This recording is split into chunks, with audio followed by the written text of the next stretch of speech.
Hello everyone, welcome on my channel. आज के video में हम इनर्ट गैसेज यानी कि अक्रिय गैसों के बारे में पढ़ेंगे। और यह जो है केमिस्ट्री का 20वां वीडियो है। और इससे पहले मैंने 19 वीडियो केमिस्ट्री के अपलोड किए हैं अपने यूट्यूब चैनल पे। और अगर आपने वो वीडियोस नहीं देखे हैं तो आप मेरे प्लेलिस्ट में जाके उन वीडियोस को देख सकते हैं। और सभी वीडियोस में मैंने पीडीएफ डाले हैं, तो आप पीडीएफ को डाउनलोड करके रिविजन उससे कर सकते हैं। और इस वीडियो का जो पीडीएफ है वो भी मैं डिस्क्रिप्शन में डाल दूंगा, आप वहां से उसे डाउनलोड कर लीजिएगा और रिवाइज कीजिएगा। तो बिना देर किए हम वीडियो को स्टार्ट करते हैं और हम पढ़ते हैं इनर्ट गैसेज यानी कि अक्रिय गैसों के बारे में। तो ये जो गैसेज हैं, इन्हें अक्रिय गैस क्यों कहा जाता है? अक्रिय गैस इसलिए कहा जाता है क्योंकि ये रासायनिक अभिक्रिया में यानी कि केमिकल रिएक्शन में भाग नहीं लेता है।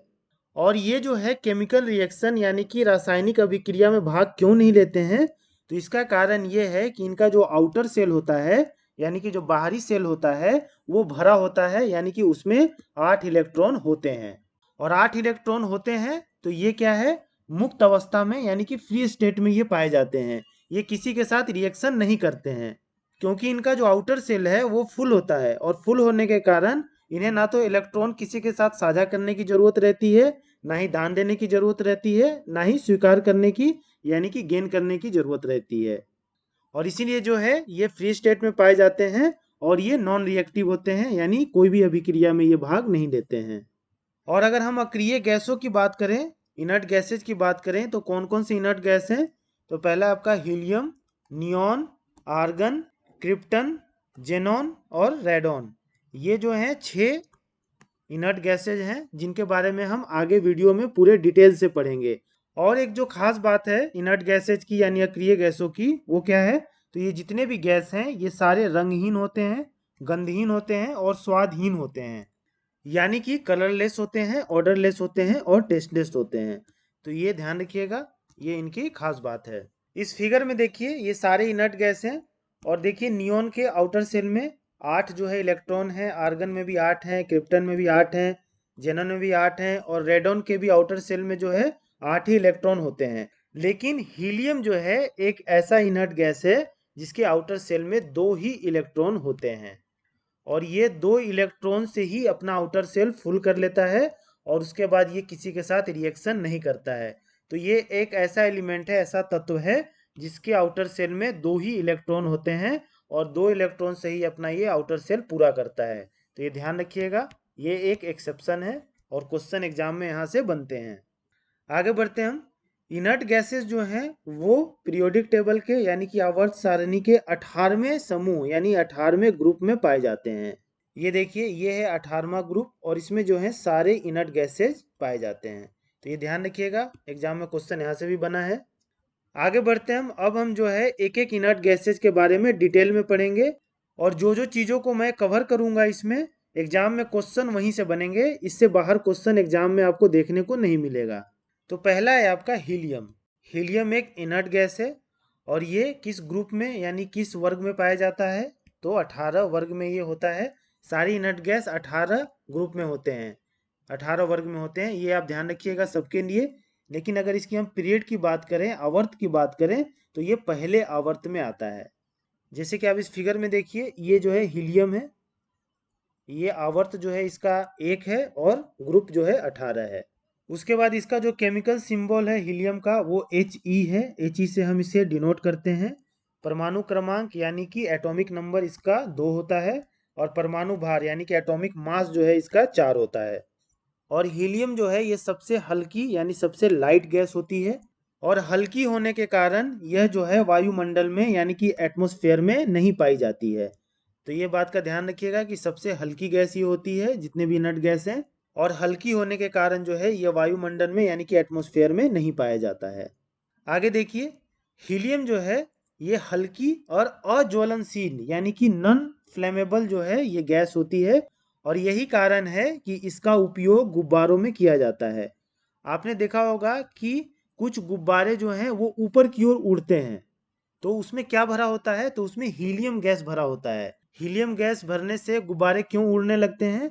क्योंकि हीलियम गैस हल्का होता है और हल्का होने के कारण वो क्या होता है, बैलून में जब हम भरते हैं तो बैलून ऊपर की ओर उड़ता है। और ये जो है नॉन इन्फ्लेमेबल यानी अज्वलनशील होता है, तो इससे बैलून फटता भी नहीं है। उसके बाद एकमात्र ऐसा तत्व है, ये एकमात्र ऐसा एलिमेंट है जो अपनी बाहरी कोश यानी कि आउटर सेल को 2 इलेक्ट्रॉन से पूरा करता है। मैंने भी आपको बता ही दिया कि ये एक्सेप्शन है कि अपने आउटर सेल को ये 2 इलेक्ट्रॉन से ही पूरा करता है। बाकी जितने तत्व हैं वो अपने आउटर सेल को 8 इलेक्ट्रॉन से पूरा करते हैं, ठीक। लेकिन ये जो है 2 इलेक्ट्रॉन से पूरा करता है। काफी इंपॉर्टेंट है, एग्जाम में क्वेश्चन यहाँ से काफी बार बने हैं। उसके बाद जो है हल्की होने के कारण गोताखोर यानी कि जो डाइवर्स होते हैं और अस्थमा के जो पेशेंट होते हैं, अस्थमा के जो रोगी होते हैं, वो हीलियम का इस्तेमाल करते हैं ऑक्सीजन के साथ।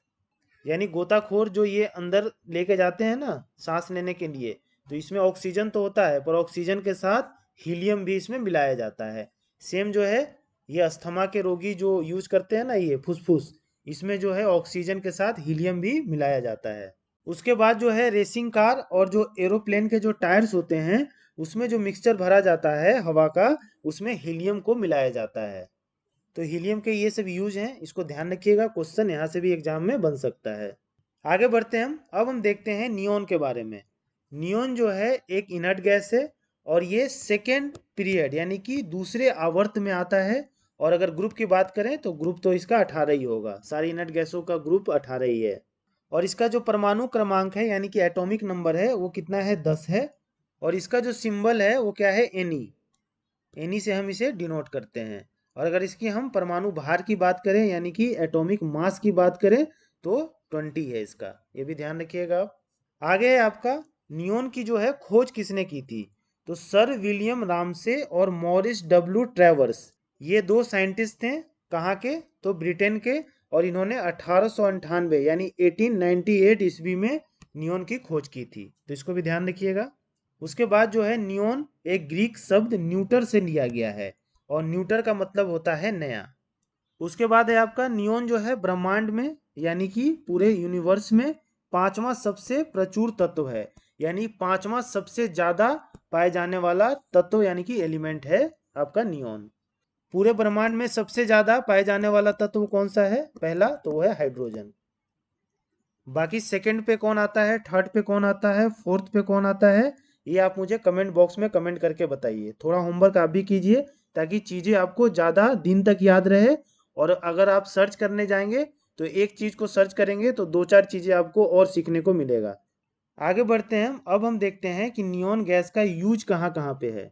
तो नियोन गैस का इस्तेमाल जो है चमकदार लाल नारंगी प्रकाश उत्पन्न करने के लिए किया जाता है, यानी कि रेड ऑरेंज लाइट को प्रोड्यूस करने के लिए नियॉन गैस का यूज किया जाता है। जैसा कि आप इस फिगर में देखिए रेड और ऑरेंज लाइट है, इसको उत्पन्न करने के लिए ये नियॉन गैस का यूज किया जाता है, तो ये ध्यान रखिएगा। उसके बाद जो है इसका इस्तेमाल विज्ञापन चिन्हों और साइन बोर्डों में किया जाता है।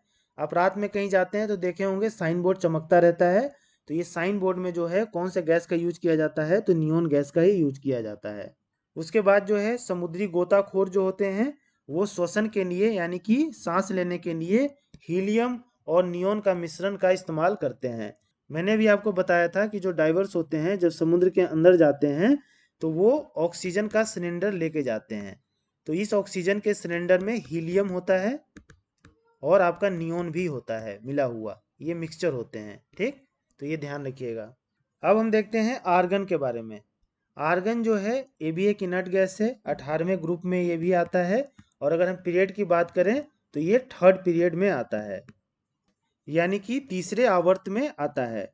और इसका सिंबल क्या है, तो इसको हम AR से डिनोट करते हैं आर्गन को। और परमाणु क्रमांक की अगर हम बात करें एटॉमिक नंबर की तो कितना है इसका, 18 है। और परमाणु भार की हम बात करें तो 39.9 है, यानी कि लगभग 40 है इसका परमाणु भार। उसके बाद आर्गन जो है ये रंगहीन, गंधहीन, गैर ज्वलनशील और गैर विषाक्त होता है, यानी कि ना तो इसमें कलर होता है ना कोई ऑर्डर है। और ये जो है बिल्कुल फ्लेमेबल नहीं होता है और ये पॉइजनस भी नहीं होता है। और यह जो है पृथ्वी के वायुमंडल में यानी कि एटमॉस्फेयर में नाइट्रोजन और ऑक्सीजन के बाद तीसरी सबसे ज़्यादा पाई जाने वाली गैस है। यानी अगर हम अपने वायुमंडल की बात करें एटमॉस्फेयर की तो पहले नंबर पे कौन सा गैस आता है, तो वो है आपका नाइट्रोजन। दूसरे नंबर पे आपका कौन सा गैस है, तो वो है ऑक्सीजन। और तीसरे नंबर की हम बात करें तो ये है आपका आर्गन। उसके बाद है आर्गन जो गैस है ये हवा से भारी होता है, ठीक, तो इसको भी ध्यान रखिएगा। और आर्गन की इस्तेमाल की अगर हम बात करें तो इसका इस्तेमाल काफ़ी औद्योगिक कामों में किया जाता है, जैसे कि लाइट बल्ब में, लग्जरी कार के टायर में और स्कूबा ड्राई सूट में। उसके बाद जो है पोल्ट्री उद्योग में पक्षियों को दम घोंटने के लिए भी इसका यूज किया जाता है, और इसका यूज जो है आग बुझाने के लिए भी किया जाता है। तो ये सारे यूज हैं, इसके यूज को भी ध्यान रखिएगा, क्वेश्चन यहाँ से भी बनते हैं। आगे है आपका आर्गन के कुछ और खास गुण हम देख लेते हैं। तो ये बहुत ज़्यादा तापमान पर भी निष्क्रिय रहता है, यानी कि बहुत ज़्यादा इसको हम गर्म भी करते हैं तो भी ये रिएक्शन नहीं करता है, और ऑक्सीजन के साथ यौगिक यानी कि कंपाउंड नहीं बनाता है ये आर्गन गैस। और इसीलिए जो है इसका इस्तेमाल खाद पैकिंग गैस के रूप में भी किया जाता है। तो ये भी ध्यान रखिएगा कि ऑक्सीजन के साथ ये यौगिक नहीं बनाता है, और इसीलिए जो है इसका इस्तेमाल हम खाद पैकिंग में भी हम करते हैं। उसके बाद है अगर आप शुद्ध आर्गन को सांस लेंगे तो आपकी मौत तुरंत हो सकती है, ठीक। अगर ऑक्सीजन उसके साथ नहीं है और आप प्योर आर्गन को अगर आप सांस में ले रहे हैं तो आपकी मौत हो जाएगी। और इसलिए जो है इसका यूज जो है पोल्ट्री फार्म में पक्षियों को दम घोंटने के लिए किया जाता है। उसमें प्योर जो है ऑर्गन उन्हें दे दिया जाता है तो उनका दम घुट जाता है। और ये कब किया जाता होगा, जैसे जब कोई बीमारी उमारी आ जाती है ना, फ्लू आ जाता है पक्षियों में, तो बहुत सारे पक्षियों को एक बार मारना होता है, तो उस समय जो है ये आर्गन गैस का यूज किया जाता है उनका दम घोंटने के लिए।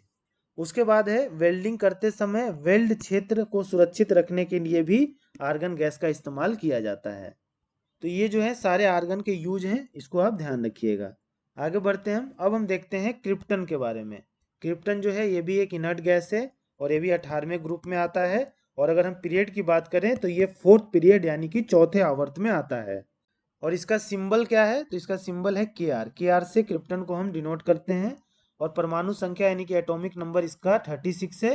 और परमाणु भार की अगर हम बात करें तो 83.7 जो है इसका परमाणु भार है, यानी कि एटॉमिक मास है। उसके बाद जो है क्रिप्टन एक रंगहीन, गंधहीन और स्वादहीन गैस है। ये तो सारे जितने भी इनर्ट गैसेज हैं उनमें सभी में ये गुण पाए जाते हैं।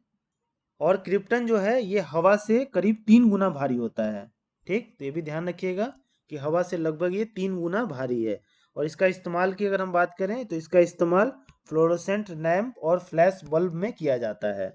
उसके बाद है आपका कि पृथ्वी के वायुमंडल में यानी कि हमारे एटमॉस्फेयर में क्रिप्टन की जो मात्रा है वो 1.14 भाग प्रति मिलियन है।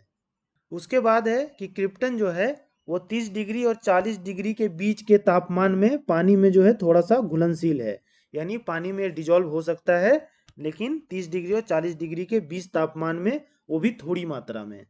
तो क्रिप्टन से रिलेटेड इतनी चीज़ों को आप ध्यान रखिएगा, इससे ज़्यादा क्वेश्चन नहीं बनते हैं यहाँ से। आगे बढ़ते हैं हम, अब हम देखते हैं जेनॉन के बारे में। जेनॉन जो है ये भी 18वें ग्रुप में आता है, और अगर पीरियड की हम बात करें तो ये 5th पीरियड में आता है, यानी कि 5वें आवर्त का ये एलिमेंट है, तत्व है। और इसका सिंबल क्या है, तो इसका सिंबल XE है। और परमाणु क्रमांक यानी कि एटॉमिक नंबर इसका 54 है। और परमाणु भार की अगर हम बात करें एटॉमिक मास की तो है 131.29। और यह जो है हवा से 4.5 गुना भारी होता है। और यह भी जो है रंगहीन, गंधहीन और स्वादहीन गैस है। और यह पृथ्वी के वायुमंडल में बहुत कम मात्रा में पाया जाता है जेनॉन। और जेनॉन के इस्तेमाल की अगर हम बात करें तो इसका इस्तेमाल जो है लैंप में, एनेस्थेटिक और मेडिकल इमेजिंग में किया जाता है। एनेस्थेसिया जो देते हैं ना बेहोश करने के लिए, उसमें भी जेनॉन गैस का यूज किया जाता है। और इसका प्रयोग जो है कैंसर के उपचार में भी किया जाता है। तो काफ़ी इंपॉर्टेंट है, यहाँ से एग्जाम में क्वेश्चन बन सकते हैं इसके यूज के बारे में। अगला है आपका रेडॉन। यहाँ जेनॉन नहीं होगा, रेडॉन होगा। तो रेडॉन जो है ये भी एक इनर्ट गैस है, 18वें ग्रुप में ये भी आता है। और अगर इसकी पीरियड की बात करें तो ये 6th पीरियड में आता है। और इसका सिंबल क्या है, RN है। RN से जो है रेडॉन को हम डिनोट करते हैं। और इसका परमाणु संख्या जो है 86 है। और परमाणु भार की अगर हम बात करें तो 222 है, 222। और यह जो है सबसे भारी इनर्ट गैस है, ये भी ध्यान रखिएगा, सबसे भारी रेडॉन है। सबसे हल्का इनर्ट गैस कौन सा है, तो वो हीलियम है। उसके बाद ये हवा से ये भी भारी होता है। और यह जो है घर में कैसे प्रवेश करता है रेडॉन गैस, तो ये जमीन से घर में प्रवेश करता है। ये देखिए इस फिगर में ज़मीन से रेडॉन जो है वो घर में इंटर करता है। और ये जो है काफ़ी नुकसानदायक गैस होता है। ये फेफड़ों के कैंसर का प्रमुख कारण है रेडॉन गैस। और जब अर्थक्वेक आता है यानी कि जब भूकंप आता है तो उस समय रेडॉन गैस जो है वो निकलता है ज़मीन से। तो ये ध्यान रखिएगा, काफ़ी इंपॉर्टेंट है कि अर्थक्वेक के समय कौन सा गैस निकलता है, तो रेडॉन गैस निकलता है। काफ़ी बार एग्जाम में जो है इस क्वेश्चन को रिपीट किया गया है। तो होप मैंने जो भी आपको पढ़ाया वो समझ में आ गया होगा। इनर्ट गैसेज के बारे में जितनी भी इंपॉर्टेंट चीज़ें हो सकती थी वो मैंने इस वीडियो में कवर कर दिया। एग्जाम में जो है इस टॉपिक से इससे बाहर क्वेश्चन देखने को नहीं मिलेंगे। तो आप जो है बहुत ज़्यादा जगह से बहुत ज़्यादा चीज़ों को मत पढ़ा कीजिए। उससे क्या होता है, दिमाग में फालतू चीज़ें ज़्यादा भर जाती हैं। जितना ज़रूरत है उतना ही पढ़ाई किया कीजिए। और जो भी टॉपिक मैं पढ़ाता हूँ वो एग्ज़ाम रिलेटेड ही पढ़ाता हूँ, एग्जाम में जहाँ से क्वेश्चन बनते हैं। फालतू चीज़ अगर मैं इसमें डालने लगूँ तो वीडियो 5 घंटे का भी हो जाएगा केवल इनर्ट गैसेज पे। पर उतना पढ़ के आपको करना क्या है, आपको साइंटिस्ट थोड़ी बनना है, आपको तो एग्जाम निकालना है। तो एग्जाम में जहाँ से क्वेश्चन आते हैं बस उतना ही पढ़ा कीजिए। और अगर आपको मेरा केमिस्ट्री का सीरीज पसंद आ रहा है तो please like share and subscribe to my channel. Thank you.